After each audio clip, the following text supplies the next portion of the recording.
भरे पूरे, चारों ओर से भरे पूरे हुए जलाशय में जल राशि के प्राप्त हो जाने पर छोटे से स्थान पर भरे हुए जल से मनुष्य का जितना प्रयोजन होता है उतना ही प्रयोजन, जिसने आत्म तत्व को जान लिया है उस व्यक्ति का उतना ही प्रयोजन वेदों से होता है।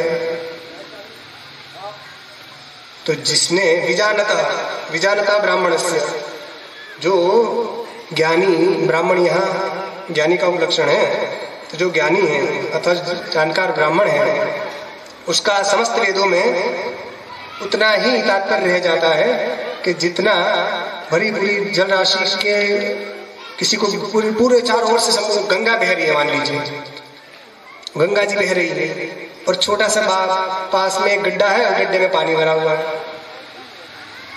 तो अब वो गड्ढे के जल से उसका क्या प्रयोजन है? जब गंगा जी बह रही है, जिसको गंगा मिल गई, वो छोटे से जलाशय से उसका क्या प्रयोजन? छोटे छोटे कुएं से या तालाब से, जिसको मान सरोवर मिल गया। हंसा पायो मान सरोवर, ताल तलैया क्यों डोले, मन मस्त हुआ तब क्यों बोले। तो कहने का मतलब ये है कि चारों ओर से भरे पूरे परिपूर्ण जलाशय के प्राप्त हो जाने पर छोटे जलाशय से मनुष्य का जितना प्रयोजन रह जाता है उतना ही प्रयोजन परमात्मा को तत्व से जो व्यक्ति जान लेता है उसका वेदों में उतना ही प्रयोजन रहता है। तो वेद भी उसके लिए पूर्ण निष्प्रयोजन नहीं है, उसमें भी आप आचमन कर सकते हैं, जल पी सकते हैं, किंतु स्नान करना हो या और बड़े बड़े काम करना तो वो नहीं हो पाएंगे। इसलिए भगवान ने यहाँ यह भी लगता है कि भगवान ने वेदों की निंदा की। वेदों की निंदा नहीं की, यहाँ वेद का मतलब क्या है? वेदेशु का यहाँ लक्षणा करनी पड़ेगी, वेदेशु की लक्षणा करनी पड़ेगी। वेदोक्त कर्म, वेदोक्त कर्म में उसकी इतना निष्ठा रहती है, और कर्म में भी रक्षणा करनी पड़ेगी। वेदोक्त कर्म फलेषु, है ना? वेदेशु का तात्पर्य क्या है यहाँ पर? वेदोक्त कर्म फलेषु, वेद में वर्णित जो कर्मों के फल हैं उसमें उसका प्रयोजन नहीं रहता है, अर्थात वो सकाम भाव से कर्म नहीं करता है। इसके आगे इसलिए भगवान ने कहा तुम भी वैसे ही बन जाओ। कहा क्यों? फल की इच्छा छोड़ दो, कर्म। हाँ, ये इस पर एक दृष्टांत हम आपको दे देते हैं कि जिसको चारों ओर से भरा पूरी चीज मिल जाए तो छोटी चीज में फिर उसका प्रयोजन नहीं रहता है। एक बार सूरदास जी मथुरा से वृंदावन जा रहे थे और वो अंधे थे सूरदास जी, तो रास्ते में भगवान का भजन करते हुए जा रहे थे, कुएं में गिर गए या गड्ढे में गिर गए। तो वो वहां भी अपना भगवान का भजन कर रहे थे, तो भगवान उनको निकालने के लिए एक ग्वाल बाल का वेश बनाकर ग्वाल बाल बनकर वहां आए और उनसे कहा, उनको बाहर निकाला हाथ पकड़ के। जैसे ही उन्होंने भगवान के हाथ का स्पर्श किया तो उनको पता चल गया कि ये कोई सामान्य हाथ नहीं है, मेरे इष्ट के ही हाथ है। तो उन्होंने हाथ नहीं छोड़ा, भगवान हाथ छुड़ा के निकलने लगे, उन्होंने कस के पकड़ लिया। जो व्यक्ति अंधा होता है उसकी पकड़ बड़ी जोरदार होती है। धृतराष्ट्र जो था ना, वो अंधा था, उसकी पकड़ भीमसेन की एक मूर्ति, नकली भीमसेन की मूर्ति उसके सामने रख दी गई लोहे की। तो धृतराष्ट्र ने उसको गले मिलने के बहाने ऐसा जोरों से उसको कस के दबाया कि लोहे की मूर्ति उसने चकनाचूर कर दी। बड़ा बलशाली था वो धृतराष्ट्र। तो ये अंधे लोग जो, उनकी पकड़ बड़ी मजबूत होती है। तो सूरदास जी ने ऐसा पकड़ा भगवान को, तो भगवान ने सोचा कि अरे अच्छा पकड़ा भगवान, तो भगवान उनको कौन पकड़ सकता है। तो उन्होंने अपना हाथ झटका मार के हाथ छुड़वाया, जाने लगे। पहले उनसे पूछा कौन हो तुम? तो मैं ग्वाल हूँ, यही गोकुल का यहाँ वहाँ घूमता रहता हूँ, आपको देखा तो छुड़ाने आ गया। बोले नहीं, तुम कोई सामान्य ग्वाल नहीं लग रहे हो, कि तुम कोई विशिष्ट ग्वाल हो, कि तुम वही राधा के प्रिय ग्वाल तो नहीं हो। तो हाथ छुड़ा के भगवान भागने लगे। तो जैसे भगवान जाने लगे तो ये बोले सूरदास जी, हाथ छुड़ाए के जात हो अबन जाने के मोए, हृदय से जो जा सको मर्द गनम गोतोए। अरे आप जो है मेरा हाथ छुड़ाकर भाग रहे हो तो इसमें आपकी कोई शूरवीरता नहीं है। मैं निर्बल हूँ, आप बलवान हैं, तो मेरा हाथ छुड़ाकर आप चले जाते हैं तो इसमें कोई आश्चर्य की बात नहीं है। मगर आपकी हिम्मत हो तो मैं आपको चैलेंज करता हूँ कि आप मेरे हृदय से निकल के दिखाइए।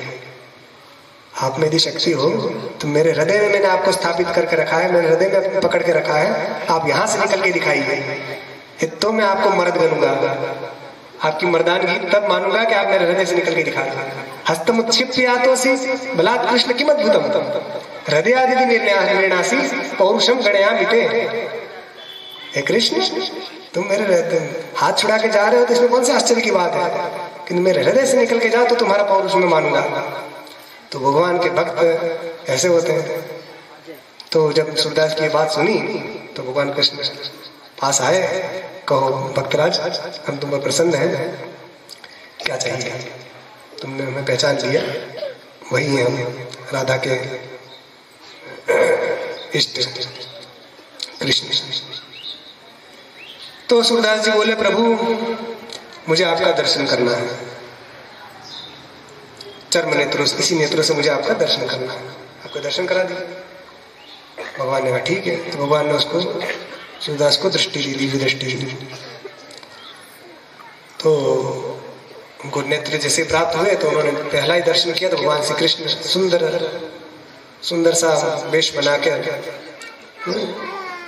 बरहा पीडम नटवर वपु कर्ण्य कर्णिकारम, सुंदर सा वेश बनाकर भगवान वहाँ, श्यामल सुंदर शरीर है, कानों में कुंडल है और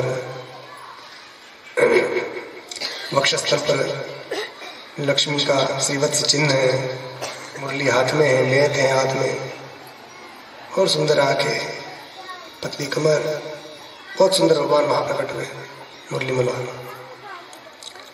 तो भगवान को देखा तो एक टक देखते रहे बहुत समय तक, पता ही नहीं चला। फिर भगवान ने कहा, अरे सूरदास बहुत देर हो गई, अब मुझे जाने दो। अब वहां तो कहा, प्रभु अब ठीक है, अब आप जाइए। तो जाने लगे प्रभु। तो सूरदास जी ने कहा, अरे ऐसे क्यों जा रहे हैं? हाँ क्या हुआ? आप अपनी चीज तो लेते जाइए। क्या? कि नेत्र, ये जो नेत्र आपने मुझे दिए हैं, नेत्र की ज्योति आपने जो मुझे दी है, उसको लेते जाइए वापस। का क्यों? ये तो मैंने तुम्हें नेत्र दिए, अब तुम आराम से रहोगे, अब तुम कभी गड्ढे में नहीं गिरोगे और सब अच्छे से रहोगे तुम। तो मैंने कहा, सूरदास जी ने कहा, नहीं प्रभु, हमें ये नेत्र नहीं चाहिए। का क्यों? तो कहा कि जब जिसने आपकी इसी सुंदर मनमोहक छवि का दर्शन कर लिया, उसके लिए अब देखने लायक संसार में बचा क्या है? अब इससे सुंदर संसार में है कौन सी चीज कि उसको देखने के लिए मैं ये नेत्र रखूं? इसलिए महाराज, हमने तो बस सबसे सुंदर चीज देख ली, अब हमें और कुछ नहीं देखना है, इसलिए आप ले जाइए आपके नेत्र, मुझे अब और कुछ नहीं देखना है। और फिर भक्त की हट के सामने भगवान को लेने पड़े वापस सूरदास जी। फिर वैसे, और सूरदास जी ने कहा, यदि ऐसा है महाराज, हम नेत्र वाले हो ही गए तो फिर आप हमें हमारा उद्धार करने कैसे आएंगे? अभी देखो मैं नीचे गिर गया तो आप आ गए ना लेने के लिए, मेरे नेत्र होते तो मैं गिरता ही नहीं तो आप आते ही नहीं। तो महाराज हम तो ऐसे ही अच्छे, और ये मुरली मनोहर आपकी जो छवि है मनमोहक, उसको हम बस इसको देख लिया, आप कुछ नहीं देखना चाहे। तो ये हम इसका उदाहरण ये देते कि यावान अर्थ उदपाने सर्वतः संप्लुतोदगे तावत् सर्वेषु वेदेषु ब्राह्मण से भी जानता है। तो जिसको बड़ी चीज मिल जाती है उसको भी छोटी चीज से प्रयोजन नहीं रहता है। जिसकी 1 लाख सैलरी हो, फिर वो क्या 5-10 हजार की नौकरी करने जाएगा? 1 लाख की नौकरी छोड़कर 5-10 हजार की नौकरी करने जाएगा कोई? क्यों? क्योंकि 1 लाख में 5 हजार की नौकरी में जितना चीज आती है वो सारा उसके अंतर्गत है। 1 लाख में ऐसी चीज सारी आ जाएगी, इसलिए जितने भी कर्म है वो सब उसके अंतर्गत आ जाते हैं। तो बड़ी चीज मिल जाने के बाद छोटी चीज को कौन चाहेगा? कोई बड़ा व्यक्ति बन जाए, मिनिस्टर बन जाए, मुख्यमंत्री बन जाए, है ना, मुख्यमंत्री वो बन गया और फिर उसको कहेंगे आप पटवारी की जॉब निकली है, आप बायोडाटा दीजिए अपना। और पटवारी बनना पसंद करेगा कोई? मुख्यमंत्री रह चुका हो जो, इसी प्रकार में प्रधानमंत्री रह चुका, अभी उससे कहा कि आप सरपंच का चुनाव आ रहा है, आप सरपंच बनना चाहेंगे? तो इसी प्रकार से बड़ी चीज मिल जाती है, छोटी चीज में उसका प्रयोजन नहीं रहता है।